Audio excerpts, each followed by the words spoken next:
Marketer of the day, number 423. Escaping darkness. End self-sabotage, negative self-talk, and hit restart to make progress with life coach Marti Forrest.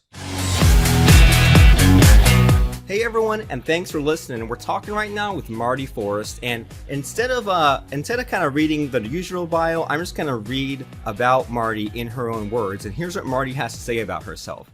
I mentor and coach people on their journey into loving themselves from the inside out. After a series of monogamous, abusive relationships, I learned how to reprogram the messages that sabotaged me in every relationship I entered because I had no idea how to love me first. How I love me dictates how I am in every single relationship outside of me. How I am with me is how I am with you. Great stuff. How are things, Marti? Awesome. Things are awesome. I'm listening to myself and I thought, wow, I said all that great stuff. Yeah, kind of weird to like hear your own words from someone else's voice. It's like that TV show Quantum Leap or something. But great stuff. And what I like about talking with random people and things like that is like we all kind of deal with some of these mindset issues. We all kind of have the same problems every now and then. Some more than others, some more often than others. And then there's also the aspect of you've kind of taken this stuff that you learned and turn it into a business. So I'm excited to jump into some interesting stories and some interesting takeaways and stuff. So, I mean, what's on your mind these days and what has you fired up? What is on my mind is I see today the people who are coming together for the community, and I'm seeing them step up. So I'm really passionate about watching how people are stepping up to help each other. Given all the fires, I'm near the fires here in California, so that's where I'm most present, but I'm super, super passionate about helping people on their own journey. I've had people who come and they're either in a place of they recognize that they are sabotaging themselves. Every day they sabotage themselves with their own self-talk, and they don't know how to change it and make it different. I've also worked with people who have been well on their journey and they know that there's more. There's more and there's deeper layers, and they want to heal those deeper layers. And I've gotten to walk with them and mentor and coach them on that journey to go deeper into those healing layers. It begins, we see that iceberg in the water and we just barely scratch the top, and then we go deeper and we go deeper, and eventually we get to those pieces that are underneath the water and get those deeper healing layers. Otherwise, we just keep doing it. And being human, we're never done. We're never done. It's just a process that we keep doing until we're living more in the place of I love me today more often than I'm sabotaging myself or deprecating my own self-talk.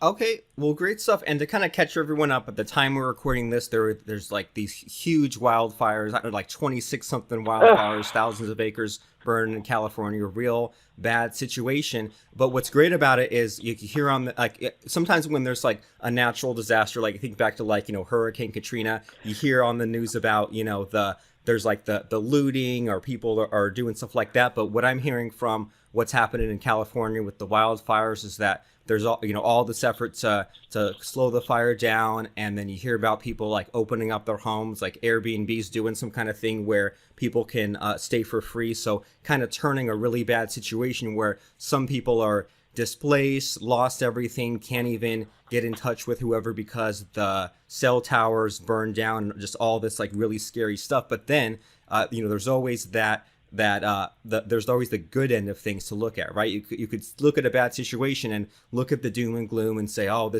why is this happening? What's the deeper meaning? And just be a real negative kind of person, or find the positive in it, find the what's there to be done moving forward. And you also mentioned that, there's always the sabotaging self-talk issue where some of us are really down in the dumps and need to break the habit, break the cycle. And some of us are doing okay, but then there's still more to be done. And so, having said all that and all that, it's got to be about loving me. I mean, if someone is stuck in that rut or that dark place for whatever reason, what's maybe the first step to getting out of that? The first step is to become aware. Just to know that you're doing it, that's the very first step.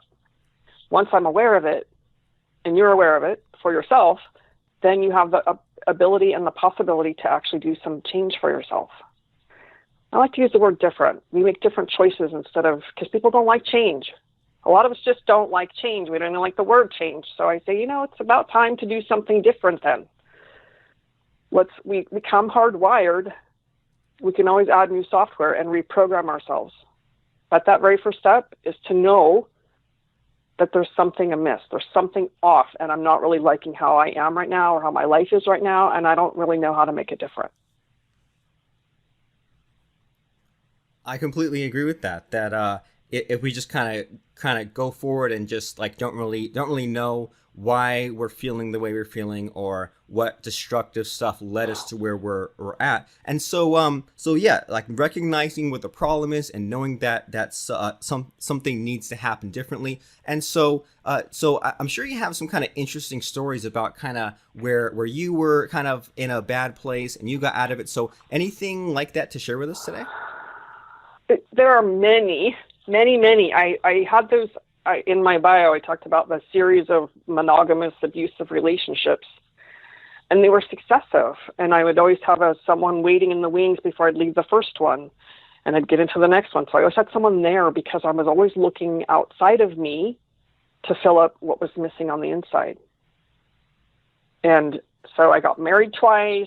I was in all these different relationships, and each one I would get a little bit less time in because I was recognizing that it was not working. However I was doing these relationships was not working. I get into them, and since I'm looking to them to fill me, I'm always basing my behavior and pretzelizing myself to be who I think they want me to be. And this is everywhere in my life, everywhere. Not just in a romantic relationship. It's in my friendships. It's in my family. Because I don't know how to fill myself or to know myself, to make choices that come from a place of healthy self-esteem. So I got married to someone who was an alcoholic, and he was in the military. So we had very little time together, but every time we would get together, it was like starting all over, and it was highly toxic. Because no matter how much we loved each other, whatever that version was at that time, we were killing each other with our attitudes and our behaviors and our anger and our screaming and fighting all the time. Yeah, that didn't last long. 3.5 years, and we were maybe together a year of that.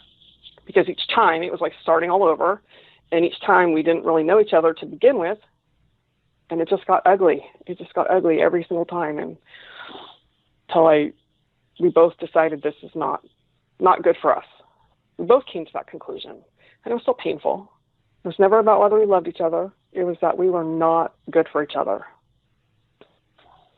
Carrying on that journey, I'm always searching for something more, something different. I started my self-help journey reading books at 21. That's where I started doing that, and journaling at that same time. In the midst of all that stuff, and then I got clean and sober when I met him at 27. So this month is 23 years clean and sober. Awesome. Well, congratulations. And that seems like kind of a messed up situation, and it seems like it's sort of difficult to talk about. But I think a lot of us can relate in wanting to be like kind of a people pleaser, and in trying to be the person that doesn't cause friction, the person that's is the person that we think we're supposed to be, and then in a way like losing ourselves and losing the control, and then ending up in the long term resenting this situation that we think that maybe they put us in, but maybe we put ourselves in. Always. We're always co-creating with people. We are attracted to people in an attempt to heal wounds that began generally, most often, when we're children. We get wounded when we're children from our environment, our parents, or whoever was our caretaker at that time. So there's I call it the original wound, and we're acting out the rest of our life in an attempt to heal that with no tools and no skills, which leads to all that what you alluded to, the people pleasing, peace at any cost, I'm going to pretzelize myself to keep the situation at peace. I want everybody to like me, even though the truth is I don't really like everybody. Why would I think they're all going to like me? Yet I'm going to keep trying to achieve that through my manipulation and people pleasing and contorting myself to be something that I'm not. It sounds like high school all over again. Right? Yes. Yes, high school well into our adult years. And I see it a lot. Right. And I hated high school because it was full of just like trying to trying to fit in and trying to please people that you don't even like, and then you become more like that person, and then you yourself become the person you hate, and it just sounds like a real mess. And it sounds like if we don't have a plan for what we want to do, or at least recognize where we're messing up, then it sounds like just like putting on a blindfold and getting behind the car and just kind of ending up wherever. So it sounds like a really like kind of scary place to be. And the more that you go into detail about this, the more I'm feeling like, oh, like I can relate to this and this. So all right. So the first step is to kind of realize these destructive habits or these bad situation that we found ourselves in. And after that, then what? After becoming aware is, it's kind of a twofold. There's a willingness. There's a place that we must be willing to do something different.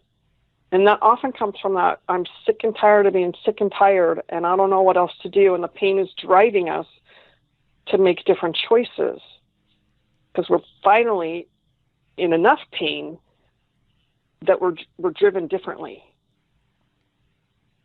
We've done so much sabotaging or self-loathing or hating of ourselves until we're just at that dead end. And okay, now I can see that I'm the common denominator in my life, but I have no idea what else to do.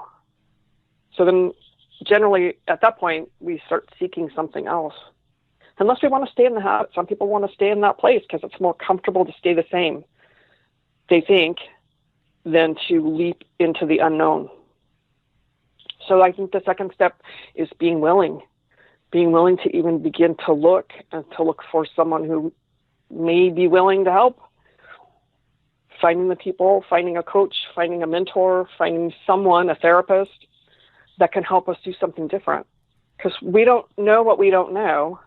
Often we call them blind spots. Because I know what I know. I know some of the things I don't know that I don't know. And then there are things I don't know that I don't know. And that's the place. I don't know that I don't know these things, but I'm willing to do anything different now because I'm in so much pain that I must do something else, or I'm going to die here, or I'm going to commit suicide or something, because we just die on the inside. That's some pretty scary stuff, especially if it, like you said, like that making a change is scary, and sometimes it might get worse before it gets better. And it's just like, if we're miserable, at least we're just a little bit comfortably miserable, and maybe things aren't great, but also not bad, which maybe gets us by for now, but then won't last forever. And then sometimes maybe we think we can think ourselves out of our own situation if we have these bad habits, or we have this bad attitude, or just like this bad way of thinking. Sometimes we think, oh well, like I can just power through it, or I can just do willpower, right? I can think about it. But then we think, well, that maybe that's what we've been trying to do all along, and all that kind of bad thinking led me to this point. And so I have a choice of either I can keep doing what I've been doing and getting the same thing, or I can do something different that's maybe outside of my comfort zone or outside of my usual behavior, or maybe it was just something that kind of goes against my usual personality, but in kind of throwing a monkey wrench in things and trying something different, maybe I'll end up in a different place. Exactly true. Definition of insanity. Doing that same thing over and over and expecting different results. So this kind of like low point for you, when you decided that things had to change, when was that? Was that when one of your marriages ended, or kind of what led you to saying, all right, now I need to get things in a different direction? It started, even though I wasn't done drinking yet, it started when I was 21 and I picked up my first self-help book. I was taking care of a family member that was dying, and And I had no tools, no relationship tools or skills to do that. And then that got ugly, and that did not end well. And then he died with it not well between us, because I was still in that place of self-serving and being manipulative, even though I knew that I wanted something else. I didn't know how to do it. And I could read all day long, but if I didn't apply it or make effective changes, I'm still in that miserable place. So that was probably one of the impetus pieces, is when he died, and it was still ugly. And I think I probably started at that point drinking more, until I couldn't, that wasn't working anymore. There were no more solutions. And then I met my first guy who I married. That was the toxic one, and got into recovery. So that was the tipping point. The series of those death, and then the relationship. I miscarried in that relationship. And I was sober at that point, but I still didn't have the skills. So now I'm just desperate. I'm desperate for something. The desperation is driving me. And I think that's where a lot of us get, is that gift of desperation, where we're just at the end of our rope. I've done all these things to try it my way. It's not working. Now I'm getting divorced. And that's a status. That says something about who I am, and I failed another way in another time, and I'm not perfect, and just this whole litany of labels that we wear. And yeah, to that place of just being desperate enough to do something else. The pain often drives us.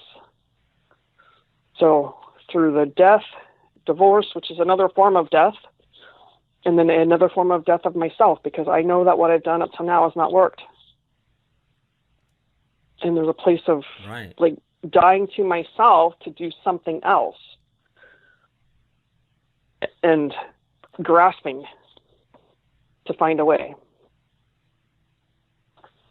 And what I'm hearing from that kind of stuff, a couple things. One is that, if we're like, we feel the pain, we feel bad, maybe for a reason, or maybe there's no reason for it in the moment, but then it leads us to the path that we're supposed to be on. And maybe once we're on that path, then we can look back and if things get tough, or we're like, well, should I kind of backslide into old habits, or should I keep going? Maybe we can look back and say, well, do I want to, like, things got so bad over time, do I want to be back in that really terrible place, or continue into the light? And the other thing I heard is that this wasn't an overnight thing. It took years, and maybe there were some kind of false starts. And I think that, I can definitely relate to going kind of down this path and some of the self-help stuff, that early on, I just kind of read things and got some like superficial kind of stuff. I kind of read things and maybe didn't even realize at the time that I was like, well, I'm looking for this advice to manipulate my way out of this situation, or to cheat, or to get everyone else to change except for me.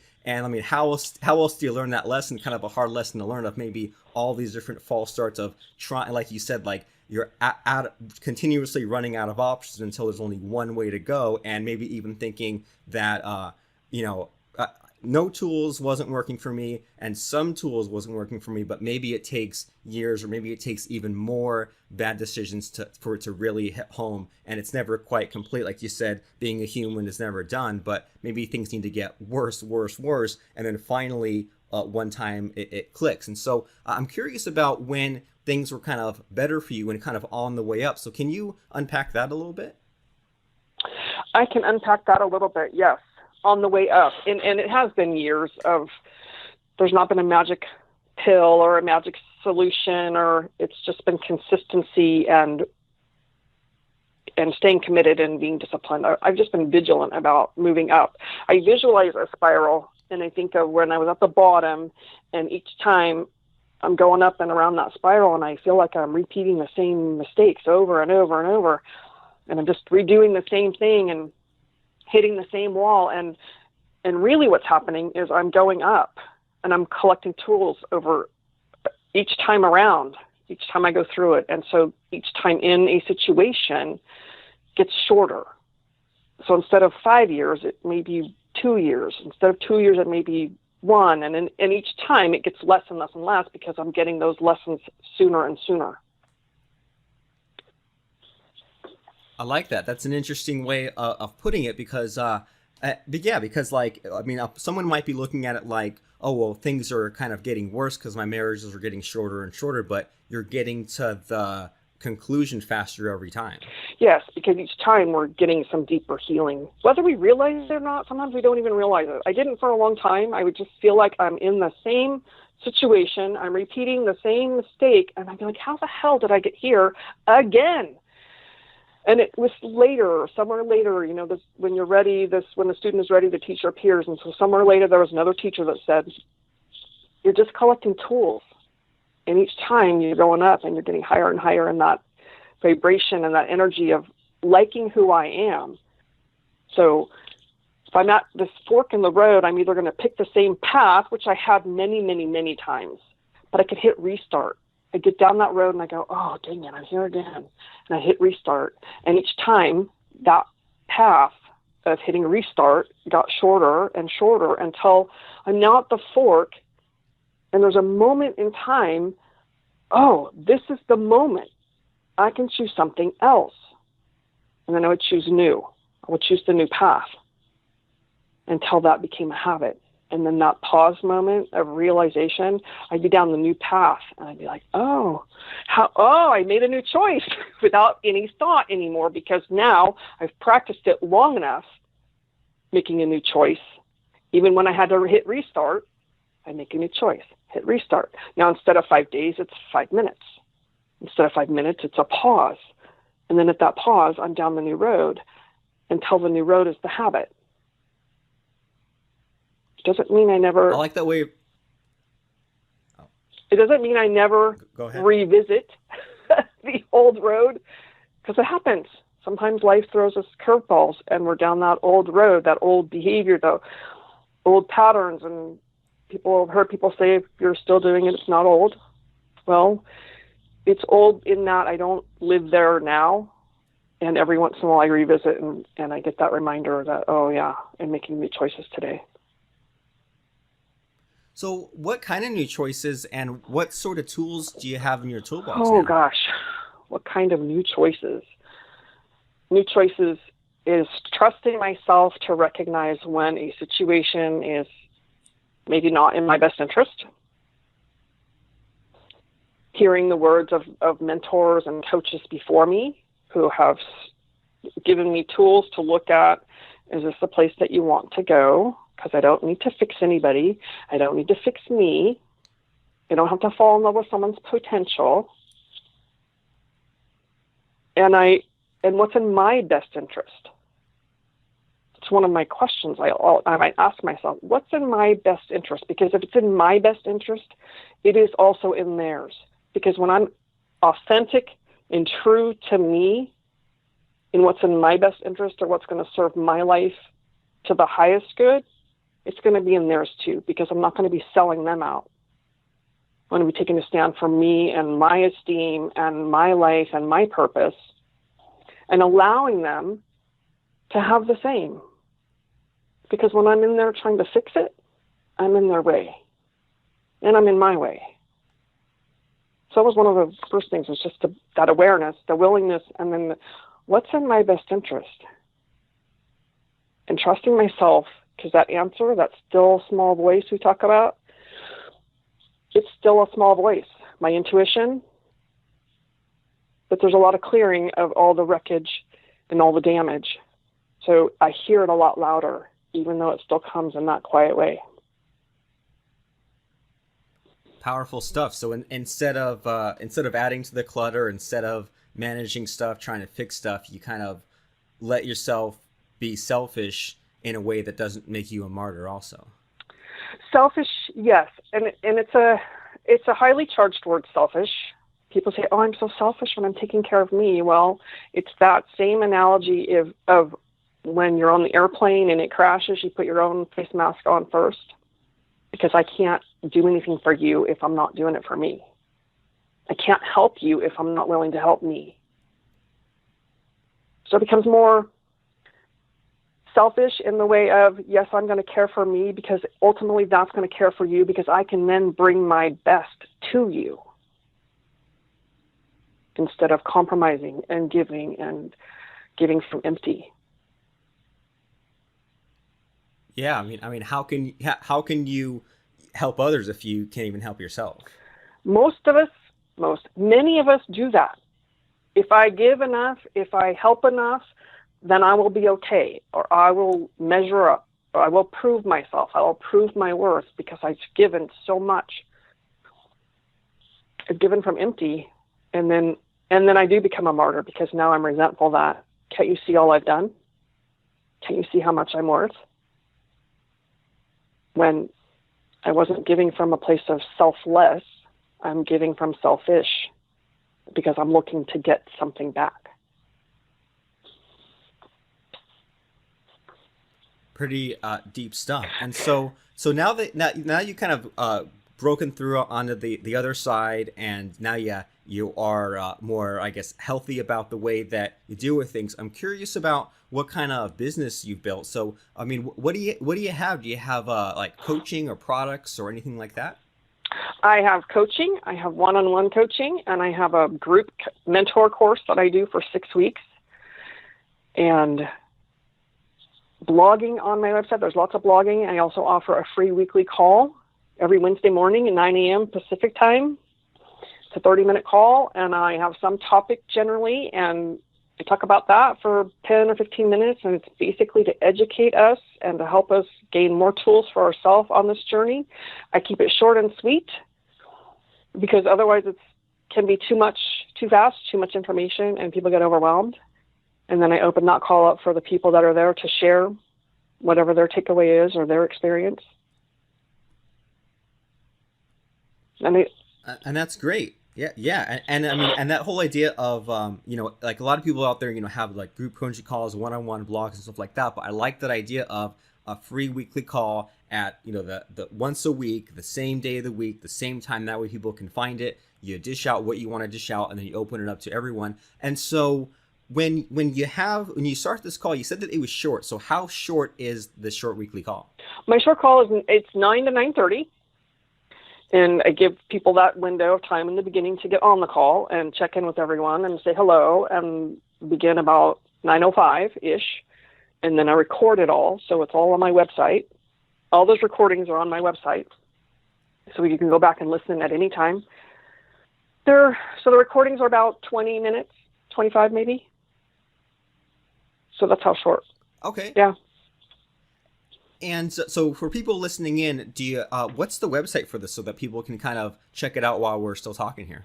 The website is helloextraordinarylife.com.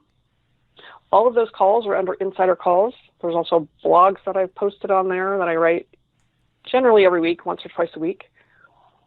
And it's always based on some experience I'm having as I go deeper into my own layers of healing, and offer my experience and then the tools that I'm using or have used to walk through it. There's also a free gift. There's an ebook on there. If you want to sign up for that. It's a little 4-page ebook to just begin with awareness. Begins that first step with awareness and offers the tools how to become aware and how to give yourself permission to look and to be okay with where you are.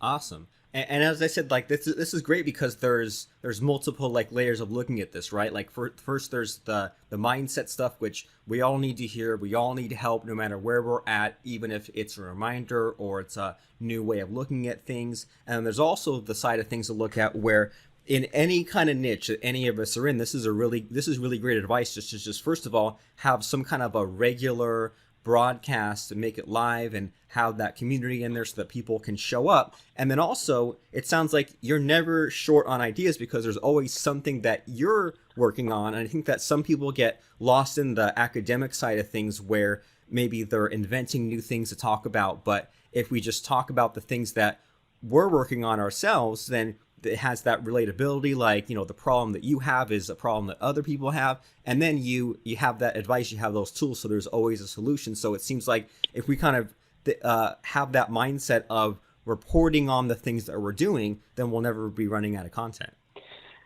Rarely. Every once in a while, my life is really good, and I get okay with it really good, and I go, I got nothing. And then I write about that. I got nothing, and that's okay too. Because it's okay to be in a place of being content and being good in my life. And sometimes I forget that, and I will go manufacture something. I don't do that so much today, but I have in the past. Let me manufacture it when it's too good, because it's not comfortable being too good. So it's raising the bar. And I heard that from a friend once who went to marriage counseling, and they went into marriage counseling, and at first things were rough, but then they fixed some problems, and a few months in, then his spouse started just like inventing new problems, because she was like, well, we're going to marriage counseling, like if I come in there and everything's great, nothing to talk about, then what are we doing here? And then it's good that they recognize that, but I can definitely relate to that as well myself, where sometimes things are good, there's not really anything going on or anything bad, and I'm thinking, I'm not used to this. This only happens like 10-20% of the time. I got to go and retreat back to where I'm at, which when you're in the moment seems perfectly natural, but looking back at that pattern seems sort of silly and even sort of scary, because it's like going in the opposite direction of where we want to go, but then it seems like the most natural kind of thing in the world. So I mean, kind of scary stuff to think about. And so you have the weekly call where you're talking about that, and then the blog, and then so this group coaching, this one-on-one coaching. Can you tell us a little bit about that? And if someone is listening to our call today, they like what they're hearing from you, and they're trying to decide, well, do I go for the group coaching or do I go for the one-on-one coaching? What's sort of the difference, and how do they make that decision? The difference is the group coaching is a group of people, and I'm doing more mentoring. So I'm actually doing a lot more teaching in that format to bring new perspectives, broaden their horizons, help them understand how we operate the way that we do and how we've gotten to where we are right now. And I offer the tools about how to become aware of how we're showing up in the world and what we're doing in the world and what the wounds are. And we begin into that journey with the inner child, that little one that lives inside of us that's been wounded. So I offer all that insight and tools and a workbook to go with it, so they have time at home to do some deeper writing. If they choose, I create a private it's a secret Facebook page for whatever group that is. Only that group gets to see it. So we can share with each other and help each other with our own insights as we're growing and discovering about ourselves. One-on-one, some people aren't comfortable in a group. They prefer the one-on-one, and we talk weekly, bi-weekly, depending on what we need. I set it up for 9 sessions, and then we get together each week and talk about what the focus is. And there's questions in the beginning, so I know where you want to go on this journey inside and where we're beginning from. And that gives us the opportunity to I do a little bit of mentoring, mostly coaching, where I'm asking questions and helping a person to go deeper into themselves, to shift their own perspectives and to see where those beliefs come from and see where the wounds have begun, so that we can begin to shift them and begin reprogramming the lifetime of habitual thoughts. Because that's the time. That's the time, and the commitment is being aware of when those are showing up and how they're showing up and how do we want to be different with it. Otherwise, we just stay the same, or we just keep peeling the layers. So one-on-one coaching, we get deeper into those layers. Well, great. Yeah.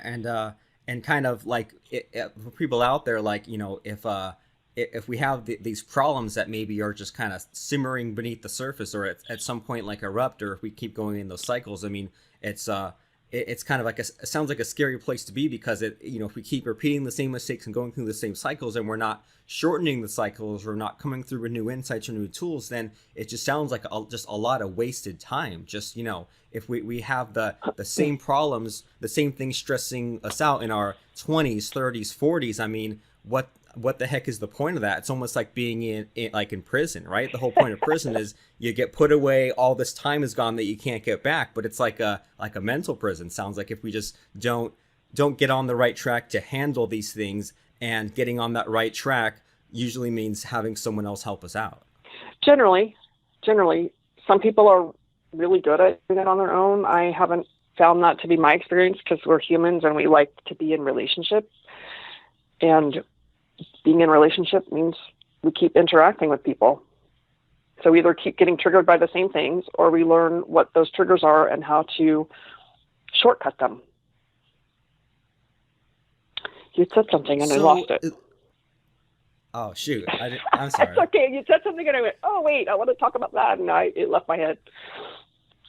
Oh, dang. Well, hopefully it comes back in these last couple of minutes as we're winding things down. But one thing that I'm really curious about is, someone's listening to our conversation today and they say, things aren't great. I need help. That's the whole reason why I'm listening here. But they have that hesitation or excuse, or for whatever reason, they're not going to take action to go and sign up for that group coaching or that one-on-one coaching. Do you have any words of advice like that? Or if you think back to when you were younger and things were really bad, do you think that there's any advice that you could have told your younger self if you had a time machine, or was it just a matter of you had to come to the decision yourself?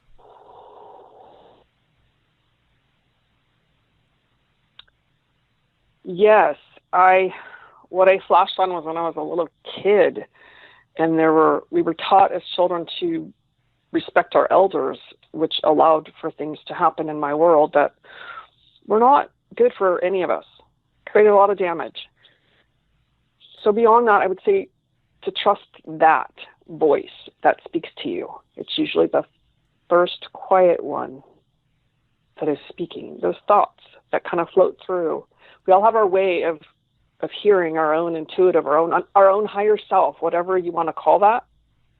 We all have a way that we hear that. So listening to that and then being willing to take the action behind it. And if it's not me, then maybe it's somebody else. There's plenty of people to go around to help. But to get quiet and to listen to that, listen to your own heart, because you know the answer. It's already there. It's whether or not we're willing to look and take the action behind it. I like that. And what it makes me think of is, we all have bad habits. And sometimes people say like, I need to eat better, or I need to work out, or I need to quit smoking, or I need to quit drinking, or things like that. And yeah, I can definitely relate to that we all know that we have that voice that we know something needs to change, and maybe we don't know the how.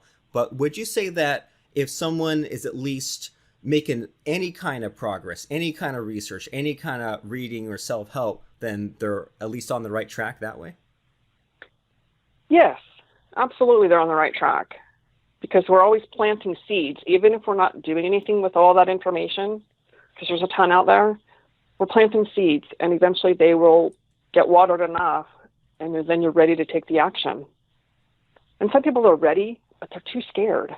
That fear will immobilize us. So it's being able and willing, and maybe you ask someone to hold your hand while you do it, and then jump. Take that leap of faith. Because the only way out to the other side is by going through. I've not found anyone that has been able to shortcut it and just be over there already. Because trust me, I've tried it that way. I just want to be over there. I don't want to have to walk through it all again. And there's easier ways to walk through it when you have someone that's coaching and mentoring you, where I don't have to feel like I'm just reliving that painful event all over again and trying to do something that's causing me more pain. And you had said it earlier about it gets messier, like when we're cleaning our house or the closet, it gets messier before it gets cleaner. And sometimes that's true. It gets messier because we then get into the thick of the emotions, and that's where the healing begins. Just being willing to walk through that with someone, so you're not doing it by yourself.